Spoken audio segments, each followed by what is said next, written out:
Now, so what we're trying to do here is at the start, there's no ball involved at the start of this. And a lot of what we've been doing this morning is kind of over-exaggerating all the moves. The reason is that when we stand in the goals, we have a set stance, which is like this maybe, that we normally do. Muscle memory kicks in, right? But I'd like our set stance to be is maybe an inch or two wider. Okay, so you over-exaggerate all that you're doing in your footwork drills, your goalie, so that eventually muscle memory will bring him back from being like this, to being like this, to being like this. I don't expect any goalie going into goals to be like that. But during some of the drills, they will be over-exaggerating so that their body will compensate on the day of the game then and get into a more comfortable, wider stance. So what we're doing here is we're coming out, we're stopping here, feet shoulder width apart off the balls of your toes, left foot drive, feet, feet, feet, feet, feet, right foot and out. Okay, so girls, off you go. Hurley up, that's it. Go around the cone, that's it. Forward, out that one, across, and forward again. That's it, off you go. Go back around, we'll go again. We don't want our feet that close or crossing.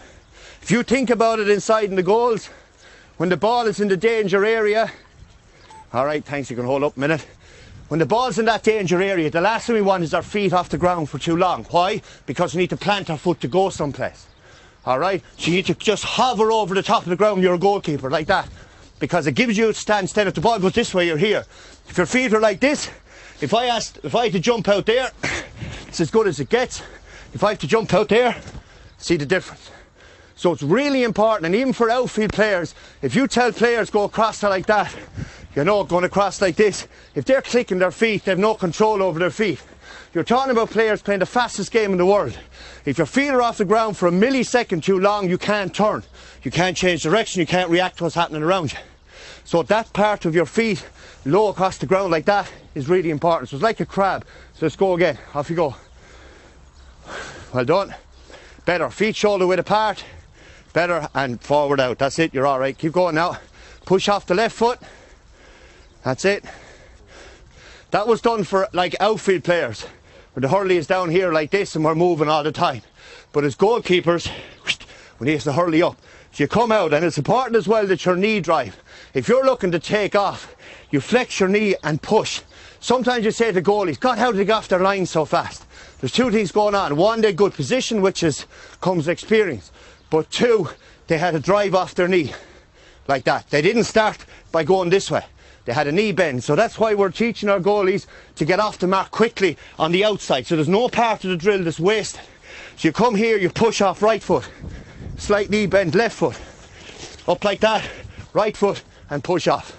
Now girls, I'll bring a ball into the equation there. So all I'm going to do when you come out the far side here, you'll push off your right foot, you'll come forward, and I'll just pop the ball off for you to catch it. Off we go. Feet shoulder width apart. That's it. Forward. Shoulder width apart. Forward. Look up. Catch. That's it. Thank you. Off you go. Hurley up. Stop position. That's it. That's it. Head up. Very good. Okay, stop up for a sec. And the next thing then we'll do is we'll go with one along the ground. And then normally I go back another 10 yards. And then I'm striking the ball at the goalkeeper. And the goal of the time when we're striking the ball all morning, I'm hitting the ball the goalie can save. We'll bring in live ammo later on, which is our forwards and outfield players, and they have an opportunity to take the head off the goalie at the goal with the odds stacked in the goalie's favour. But initially, we are all the time in here telling the goalkeeper how well they're going, how good their body shape is, how this is going to make them play better on Sunday, how what you're doing here is going to help us win the match. Don't worry about playing the games, not worry about your footwork in this section, then we'll move on to the shot stopping. Okay, so we'll go once more, guys, off you go. That's it. And up, and it comes low, and touch, and back to me. That's it, off you go. That's it. And then the back, very good. Another one to help goalkeepers, it's a American football drill, where you have your goalkeeper in front of you, their feet shoulder width apart. You get them to do that. And you hold it for maybe 6 or 7 seconds, you go left. They do that, left, centre, this way, back, down, and sprint forward 2 or 3 yards. If you get that going, the following morning when your goalkeeper wakes up, their quads should be burning, their calves should be burning. Right? Simple as that. Week 2, week 3, week 4, guess what? There's no burning sensation. Their legs are getting more powerful. And then you're out there watching your goalkeeper, and they come off the line like an absolute bullet, and you're going, that stuff might actually be working. But it takes 4, 5, 6 weeks to get us to that level. Okay, the next thing then we're going to look at is over here. So can 2 different girls come back here behind? 2 girls in here, please. Now, so what we're going to do this time is we're just going to go 1 foot in each. The whole idea here is that all your drive powers off the ball of your foot. Speed drills before and doing A marches. Now what an A march is what a sprinter does in order to get faster. So when you put up your foot, it comes up hip level, but look at my toe. My toe is pointing up towards the clouds, so when it hits the ground going that way. A lot of people, they run that way, flat foot, and then they're trying to pick up speed on the next drive, when in fact your first step is your driving step, not your second one. Okay, so when we did A marches, it was up, toe, like that. And again, it gets a range of movement. You must remember the players that we're dealing with are no longer playing tag, 52 bonkers around the schoolyard. They're no longer getting a range of flexibility that would come naturally as a human being from the age of 3 when you can run till they're 7, 8, 9, 10. So I think it's our responsibility now as coaches to correct that. Right? So we need to get them in a range of movement, and if we do that, get that flexibility, get the A marches in where they're starting to move their knee higher than they would have normally. If you watch kids running around the yard, it's like this because they can't go full blast. Don't, you'll fall, you'll get killed, stop, we'll all get sued, stop. Right? So we need to help them to get through all that, and that's what the A march is. Toe up so that when you hit the ground, you hit the ground running. So based on that then we go through these, and it's only 4 little pats. Choke, and it's an accelerate on. Let's go, girls. 1 of you at a time, doesn't matter. That's it, toes, and accelerate out of the way. Let's go. You're grand, don't be shy. Well done, that's it. Now, come on, get out again. This time I'm going to go start with the yellow and come back out the same way again. I won't ask you to do anything different for a minute. So again, once you get to the white cones, knees up, come out to me. That's it, paddle through them, that's it. Head up, whoop, ball is coming this time. Right, off you go. These, ball is coming, good. This time it'll come along the ground, so off you come again. So again, it's no more than 5 yards, because that's the size of the small square inside there. Alright, it's also important that when the players get to a level where they're comfortable, and I appreciate the girls and all, thanks, it's all a bit new and there's people watching, the last thing you want to do is fall over yourself, isn't it? Like, jeez, to be mortified. It's important though that when they come through this, it's hyperextend the knees and then the ball comes. Don't leave them go 4 or 5 yards beyond here before the ball arrives, because we want to get off our line quick then with something to do. We're never running off our line really in the goals like an outfield player making a dummy run going, oh, there was nothing in that for me now. If we're coming off that line aggressive, it's because there's a ball coming. Alright, so this time again, girls, let's go. It's coming low this time. You come out. Well done, excellent. Good, next. Last one. That's it. Alright. The role of the coach here too is to get precision. All of us inside in our head want to find the shortest route to get any place. I would say for a coach, we might have to go the longest way. We go there slowly, we go there precisely.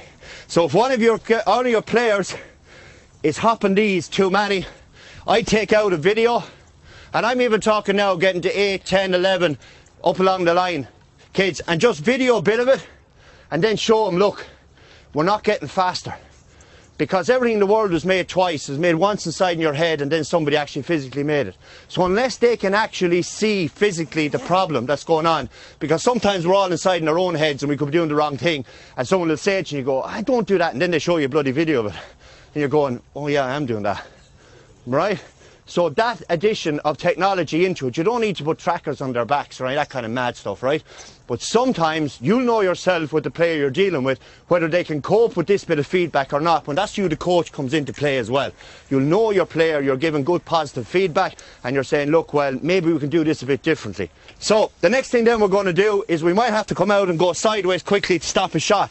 So we're going to come out, feet in each, we're going to go this way, and then we're going to plant and come out. Again, the ball will come just as the girls are leaving the outside of this one here. So come out, pitter patter, come to your right and out along. Let's go. Take your time through it now. Come across, that's it. And keep the high knee drive on the way across. That's it, keep the high knee drive and push off. That's it. Again, from a coaching point of view, you do it slowly, because there what happened was that girl came out, she took off from this leg. It's important we take off from the outside leg. Okay, so when we come out here, knee bend and go. Watch that as coaches, watch the precision of their feet, come out and come out the other side. Well done. Plant the outside foot and it comes in from there. So they're just a few simple, I would say, footwork drills that will help us to maybe get that little bit better. Now, that's one thing, all right, that we bring the ball into the majority. So you do the first 3 or 4 without a ball, and then the ball comes in, and you as a coach then know how hard the ball needs to be hit. That's important. So if your goalkeeper is particularly good, the ball comes faster. The last time we wanted a keeper going home thinking I was babied all the way through that. I didn't really feel the hurley on the ball, or the ball on the hurley as hard as I should do. They're not getting a buzz or an energy out of it. So it's important that you're up in the bar all the time, the ball is coming faster all the time. Have somebody doing the drills with the goalkeeper that you trust. Don't send Jimmy, the 17-year-old or 18-year-old who's the star in the club, down, because he or she is going to be so tempted to put the ball over the goalie's head to roof it. You know what I mean? So get someone who you can trust, and eventually then your goalkeeper will build with you, because the hardest job we have in any club is to try to get a goalkeeper's confidence so they'll actually stand in there. Now have one goalkeeper, please. Right, it's all well and good having our goalkeepers with the fancy feet and all, but they have to be able to do it when the pressure's on its most. So what we're going to do here is, there's obviously 4 colours around. So at the start I'm just going to call 2 colours. So if I say blue, yellow, it's blue, back to the middle, out to yellow and back in. Let's spread these out a bit further. Important thing here is that all the time your goalkeeper's coming through the junction. Alright, and discipline also helps inside here. So at the start it is going to be frustrating as coaches, because when you say blue, red, they're going to go blue and then they're going to go red and they're going this way, and it's no benefit to anything, right? So at that stage our patience will kick in there, and we'll slowly walk through what we're trying to achieve. So we'll just say, if I say blue, orange, red, so it's going to be blue, back to me, orange, back to the middle, out to red, back to the middle, and there's a shot going to come. You with me? If you didn't, I'll know in a minute because the ball hits you in the head. Now, I'm not going to hit it hard. Okay, so the important thing here is though, that after a while what we're looking to see is that our goalkeeper's doing this with their head up. Like that, and there's a shot. That's the movement we're looking for, right? At the start now it is going to be, not saying that against you because I know you're amazing and fantastic, but it is going to be slow and a bit laboured, but that's where we're trying to get to, okay? So we'll go blue, yellow, blue, back, yellow, middle, shot comes, and it's just the same. Okay, so we'll advance it up then, because that was good. Blue, yellow, red, blue, back to the middle, don't touch it, just get a foot outside it. Red, back to the middle, we'll save, well done, that's it. So you can see where we're going, and then we build it up to 4 of them. So it's blue, orange, yellow, red, blue. You don't have to touch it with your hands, orange, that's it, yellow, feet, red, and the shot comes in then. But again, the movement we're looking for, you stay out for a sec, and you'll do this the next time like this, I know you will. So all the time, you don't have to touch it. What I want you to do is come out, 1, 2, back to the middle, 3, keeping the feet wide, 4, stance to save the shot.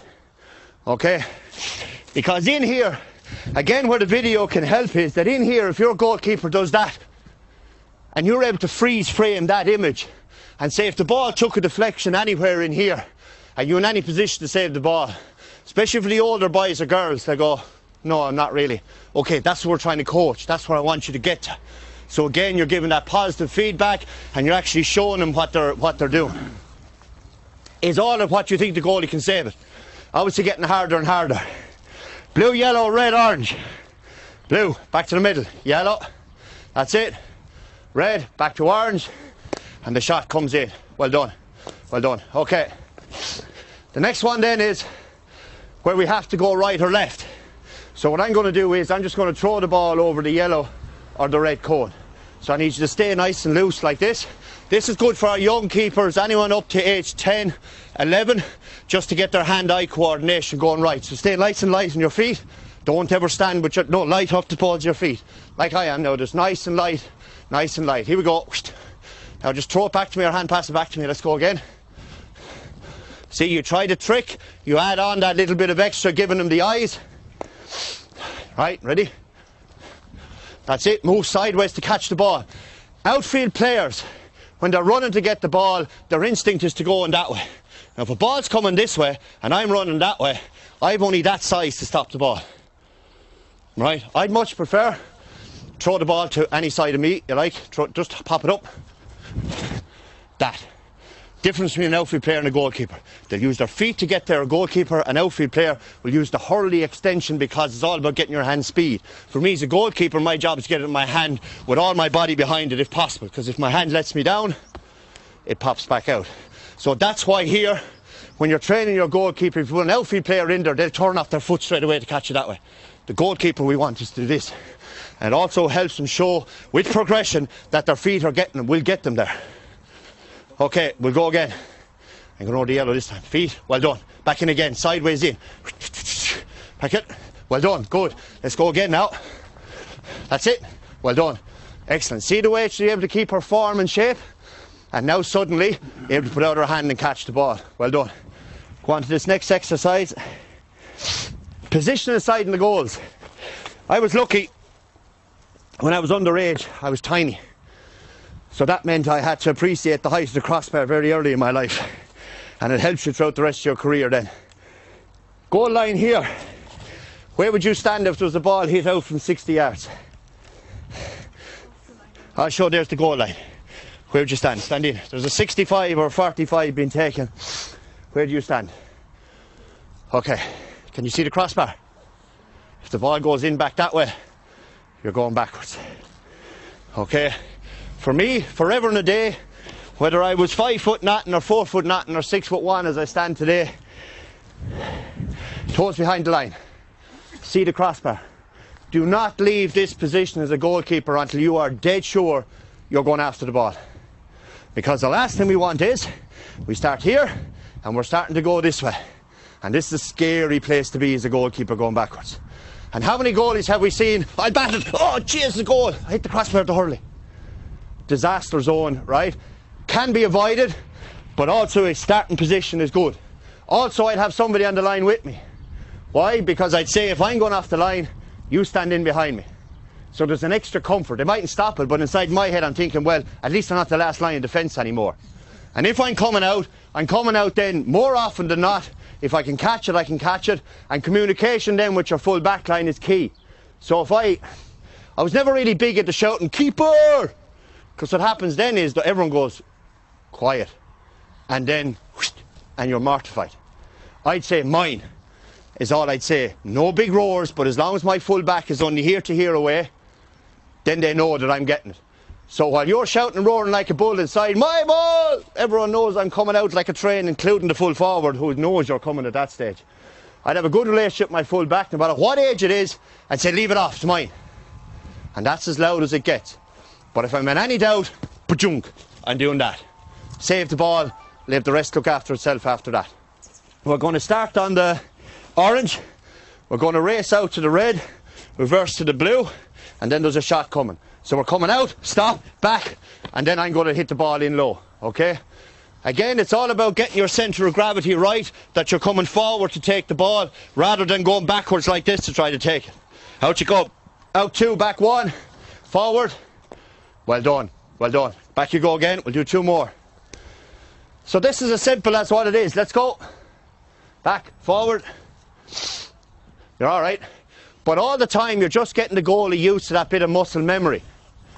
There's many a time during games that things that happen for me, and to be honest with you, I'd look at it afterwards to find out what happened. It just happened and that was it. Anybody here who's played any sort of GAA or sport, when you were playing really well, can you remember what you were thinking of? Can you? When you were at your best. Just take any day. It could have been under 12, 16, whatever the day you were the fella playing with the Camogie team corner forward, whatever the case may be. You're thinking actually of nothing really. You're just playing. And that's because your subconscious is taking over driving the car and you're just playing with freedom. There's many a dressing room I walked into, at inter-county level especially, where players weren't playing with freedom, they were paralysed by expectation of what they should be doing. And they forgot how good they were and the basics that were drilled into them here. So it's another little thing we have as coach. You'll have a good goalkeeper in your club. Everyone outside is telling he or she they're brilliant, amazing, they're going to be the next fucking Davy Fitzgerald or whatever, right? But the reality is you have to manage that and say, look, next step, next ball, next ball, next ball. And that's what this does. It makes sure that your goalkeeper comes out and catches it. I do 15 or 20 of these with the goalkeeper now. So that at finish, they're just doing it and giving it back to you and doing it, giving it back to you. And I ain't thinking really about what they're doing. It's just muscle memory. Now, what I want you to do is I want you to come out and take the first ball off me. It'll go along the ground and hand pass it back to me. I'm going to pop the second ball back over your head. I want you to reverse and catch it. Okay? So out you come. Come out to me. Hand pass. The next ball back. All right, we'll do that again then, right? So keep coming out to me. Second ball is going over your head. Come out, touch, hand pass to me. Second ball. And reverse back. So what we're doing here is we're making sure our goalkeeper is comfortable going that direction. If they ever have to go that way, we may as well practice it. All right, now we'll bring in some of the live ammo. You're going to hand pass to that girl. You're going to hand pass to that girl, and you're going to be running around the back of all of them and take the hand pass off the far over girl and then shoot for a goal. You with me? So all you two girls are doing is jogging forward. You're running around the back of them. Hand pass there, and you hand pass to this girl, and then you shoot. And you have to shoot from outside the white cones. What's happening here is the girl in the red cone will start with the ball. The two girls inside her will do a three-person weave, only for they're not exchanging places. So the girl in the red, hand pass to the middle girl, to the outside girl, but all the time the girl in the red is making her way around the outside the group to take a loop and hand pass off the girl in the green and white helmet. All of this has to be done before they get to them blue white cones. Whatever way, hand pass, come off the shoulder, hand pass, shoot. Good. Next three girls. So you can see here that most games when we get an overlap, off we go. The forwards make a hash because they think about getting the goal before they think about getting the hand pass. Shot. Good save, well done. So this also helps your forwards, because their eyes will light up when they're coming through. We've a goal here. And how many times have we thought we've a goal here and you're on the line going, oh, you dropped it, wasn't you? Right, take them off. Let's go. Bit more speed now, let's go. Pop. Good, girls, well done. That's nice. Good save. I love when a goalie ruins a good plan. So to redevelop that then, the two girls on the outside, once they've hand passed the ball, their job is to get in front of that goalkeeper as fast as they can and be a distraction. So we still have a shooter coming off the red doing the loop. But the two girls, and this can be a condition drill as well if you're looking to get physical fitness for outfield players, you have your 30-yard sprint into the goals. So they take off once they're given the hand pass, accelerate as quick as they can, and their job is to get in front of the goalie before the shot's taken. In reality they won't, but at least you have another pair of people coming in at the goalkeeper going mental. Okay, same again. This time you're still the shooter. You still hand pass on the loop. But once the two of you have given the hand pass, I want you to sprint in front of that goalie as quick as you can. You're to shoot. Your job is to get in the way of the goalkeeper. You might not get in on top of the goalie before the ball is hit, but your job is to be a distraction. Okay, so as soon as you give the hand pass, you get in at the edge of that square as quick as you can. Let's go. Go. Race in. Get in front of the goalie. Shoot. Control. The other progression on this then is that the middle girl becomes the hooker. So red will be the shooter, hand pass, but as soon as blue has given the hand pass, they're looking to try to hook red. And then the outside girl is still trying to get in front of the goalkeeper to pick up the pieces this time. That girl now is the defender. So if your goalie breaks it out, they're picking it up. It's important that every time your goalkeeper hits the ball, you have a fair idea where it's going and your players know where it's going. Eamon O'Shea showed me this one many moons ago when he tried to teach an outfit of new tricks. See that box out there? I'd have had about 5 or 6 boxes around the pitch. That's where the ball went every single time. Right? So I knew and the players knew that if that box was free, that they were going to get the ball.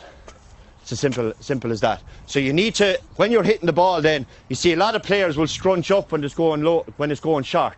The problem is if you have too many moving parts, when the pressure really comes on, you don't get a clear swing and it drops short around the ankles. The first thing I had to do was get a stock swing. And that meant staying tall, hitting the ball, and hitting through the ball. That was the first thing I had to learn to do. Because I was going out that distance before, I was trying to nurse it and I was trying to half hit it and the whole lot, right?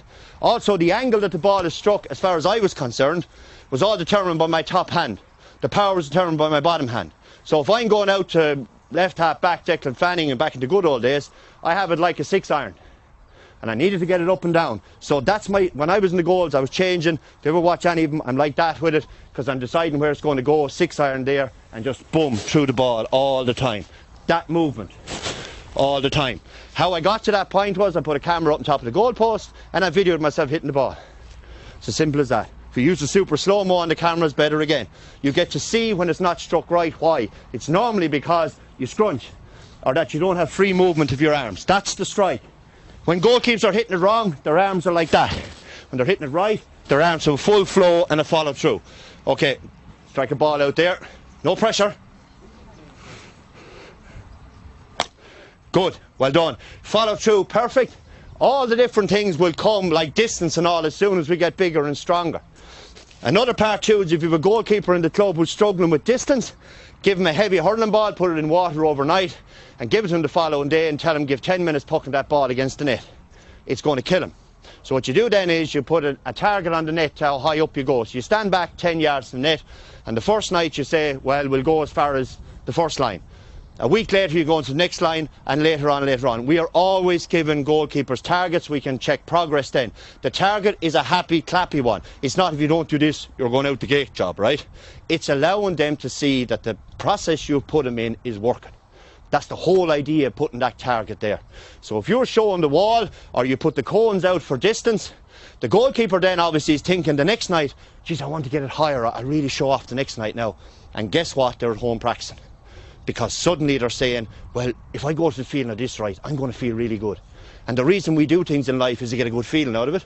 So if you can create that environment where your players are trying to stimulate good feelings to themselves, then they'll go home and practice, and they'll bring that practice into the pitch then from there. The other progression then is I put a purple cone out there. We won't use it today when you're practicing the puck outs of support. So people are always saying to me, like, what do you do to get a game plan going, building from the back and all that, right? So what I do is I'd have my goalkeeper hitting balls into there for at least a month, so I know they're going in there. Then I put someone at the purple cone, and I tell him hit the ball into the square. The purple cone supports. I'd have another cone out there about 60-70 yards. That's my midfielder coming onto the ball. Play it off the wing forward there if you want to progress it. Flashing into the corner forward. You start that from that side as well. You've got 8 or 9 people each side of the pitch working. If you want to do it from the far end of the pitch, if you have 25 trained or 30 trained, you do it that way. Everybody's working in sync. The more chaos you can get out there, the better. Next progress then is to put somebody between the square and here. Or put somebody 10 yards behind the purple cone they're chasing them, putting pressure on the play. But you have to do that after a month or 6 weeks where you're sure it's right. I gave at least 2 months with Eamon O'Shea putting the ball into bloody boxes at nauseam, right? Until I was doing 9 out of 10 into the box. And then Eamon brought in the players into it then. He said, look, he told the different players at the time, didn't tell them all at the one big meeting, but Larry knew that if the space was out there, Larry was walking this direction, leaving the space, and then he'd go. And when you talk about creating movement, right, if you 5 players in any forward line, half back line or midfield that think they have a chance of getting the ball, what are they going to do? They're going to move. And they all move. And there's movement. There's no such thing for me as, I'm going to do the movement drill now, lads. Let's all go out and run around the pitch, right? But if each person has an idea where the ball's going to drop, they're going to leave the space, and then they're going to move. And when they move, it creates space for the next person, and then their gameplay or their game management comes into, because they know the space is there. He's going to move now in a second. It might come out here to me. And then the game intelligence starts to flow then from there. So you push off. You see, your toe points the way you're going, right? If you think about the one way we'd have done it was, I suppose, that we just leave yourself fall and then put your foot out to run. It's another one of the speed training drills. So if I want to go this direction, I point my toe where I want to go and I push out over that foot all the time. That foot fall out over it. Okay? And that will then get you, you're not missing a step. The last thing we want in here is like that and then we're going here. You know? So that's pretty much where your toe goes, your leg falls out over it, and then you push off it. You see, what I do, look, I'll tell you what we do in Ballybaker. When I get the under 10s down who I train now, right, I'd set up mini goals. So at the start of training, there's goals set up all along the pitch. And I put the boys standing in there, or the girls if it's a Monday night for camogie. And they hit the ball over and back at each other, passing it. And then I say, right, we'll have a game who can get to 3 goals first. And you have them inside in the goals. And what you're doing then is you're watching what's going on and see who has the graw for it. And after a month, 6 months, maybe 18 months or so, we have a young fella at home, Tiernan, who's a really, really good goalkeeper now. He's exceptional, right? But he wants to play out the field. So every single night then Tiernan plays a little bit more in the goals. Do you like it? And DJ was down at an event I had here, and he was asked about positions. He felt that every child should play in every position of the pitch, from that height up along. So now, since I got that off him, when I'm playing on the 10 games now, I just switch my backs to my forwards at half time. So I go, no, I don't want to play, I can't. And guess what? We've got 2 or 3 players now playing the backs who thought they were forwards, because coming onto the ball is suiting them better. So his theory was that as coaches, we silo players. And if a guy is big and strong at full back, or a girl, right, they're full back now. That's it. But they might go into the county setup, or you might need to play corner back or wing back, and they haven't got the skill set because we haven't given them the opportunity to learn it. Right, so that was his view, and I'll tell you, it opened up my mind, Anna, because I just said in the club, he's a corner back, he's a corner forward, and junk, into the silo they go. Right, so when you're back to the goalkeeping thing, I show 3 or 4 of them then, we'll come over here with me, we'll do this goalkeeping session. Take them away, they're feeling special, they're feeling loved, all that kind of stuff, because that's what they are if they can get them to be a goalkeeper. The others are saying then, what are they doing down there? They're goalkeeping training. Why can't I do that? I want to do that. You can do it next week. And you're bringing 3 or 4 every time, bring them through little footwork drills, it's little one-to-one training, and it's grand. But you're making it sexy again, and that's the important thing we're talking about, trying to develop goalies. Huge thank you to Brendan. We'll have to keep moving on. Right, best of luck the rest of the day. I know in our club, why, he's full back. Sure, his father was a great full back before. Yeah. So, as Brendan said, why not give more attention of a number of key words there: feet, knees, concentration, footwork. Listen to that man for 40 minutes, you can hear confidence. And we'll see in confidence. A huge thank you again, Brendan. No problem at all. Best luck.